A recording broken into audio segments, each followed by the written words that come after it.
Hey there, I'm Bella Sims and I make custom content for The Sims 4. Today isn't really an old project, but it isn't so recent either. A few months ago, I made a bear onesie for my custom content making anniversary. See, I started making custom content on the 12th of January 2016, and the first thing I ever made was a simple recolor of some pajama pants. A year later, I outdid myself by making another recolor, but this time I think I had like over 50 different patterns as opposed to 3 in the original. And then I took a couple of years break and returned just in time to make another set in 2021. This time I decided to make a custom mesh, which was a two-piece silk set. Because basically, up until this point, I hadn't ever attempted my own clothes before. I was only familiar with doing recolors and simple accessories like earrings, and didn't attempt my own clothing mesh until like a week prior. It was also right after returning from a couple of years break, so I had a lot to learn and to relearn. So this year I needed something to top it off again, and I decided to do a onesie. Boy, did it challenge me quite a bit, and it was, for the most part, fun to make. When I originally teased on TikTok, I think the new Five Nights at Freddy's game had just come out or something, and so the Five Nights at Freddy fandom caught on and wanted a glam rock Freddy option as well, which I included along with a few brown-based bear colors, a panda, there's a Rillakkuma and Korillakkuma, as well as a few others. But now, enough context and backstory, let's move on to the piece itself. I started off with my usual technique of tracing the outline to form my shape with the face snapping tool and shrink wrap modifier. And then, when I've done all I can modify the shape away from the skin as much as I want. You can see me moving around a lot and going backwards and forwards between different areas. Mainly if I ever get stuck on something even for a moment, I tend to move on to something else that I can do and then come back to it afterwards, and usually with a fresh mind I'm able to see what step I need to do or what I need to fix, or fix whatever problem I was having. There's a bit of a time jump here where I didn't record me making the sleeve, but it's not really that much to show anyway, it's just the same as the rest of the process. I ended up having to make two versions of the onesie. The original version had a hood over the head with bear ears sticking up, which I think was so adorable, but in the end it meant of a lot of hairs clipped through. I couldn't use hat chops in this case because then too much of the head would have been covered by the hood itself. Hat chops are built into the mesh of each hair, so there isn't really a way around it. What I ended up doing was just making a second version where I moved the hood down behind the head. Also, I usually talk about how long different projects take me. I feel like because I make it look easy, people think that it is easy, but how long do you think that this took in total, from start to finish? I keep track of my projects for productivity and motivation purposes, as well as knowing how much I should quote for different commission requests, but the onesie in total was 10 hours and 24 minutes. I also recently converted it to toddlers and children, which added an extra hour and 55 minutes to the process.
And here is where I think I didn't record quite as much because I was having a lot of issues with the weight painting. I ended up figuring it out mostly to a point where I was happy with, but I didn't really have much to say about what I did. Some of my issues were my own error for silly reasons and just things that I overlooked, and the other issue was mainly getting the mesh to move nicely with the legs because the crotch of the onesie itself is very low and is down around the knees. That just took a lot of trial and error, posing it and painting it as well as I could.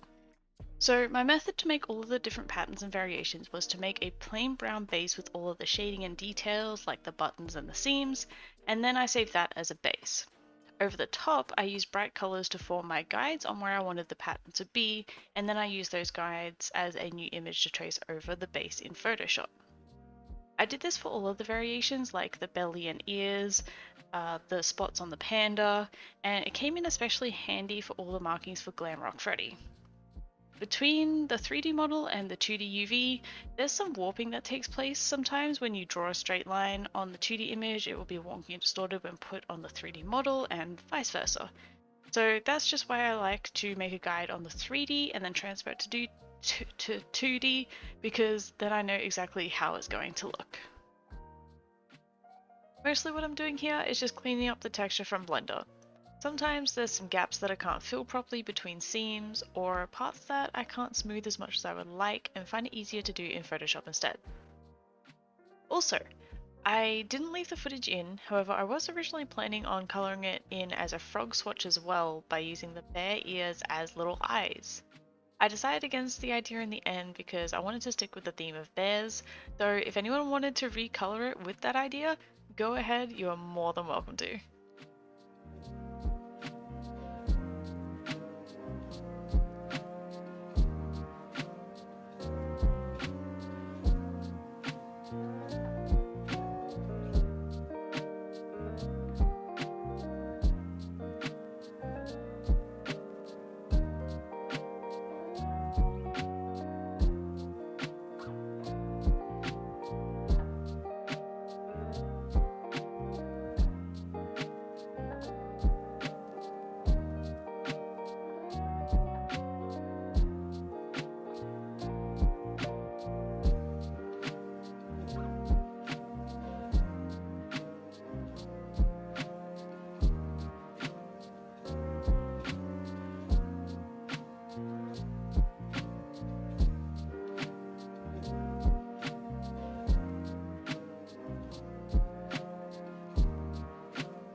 So here's some in-game footage of what they look like in action and how all the variations look like in the end.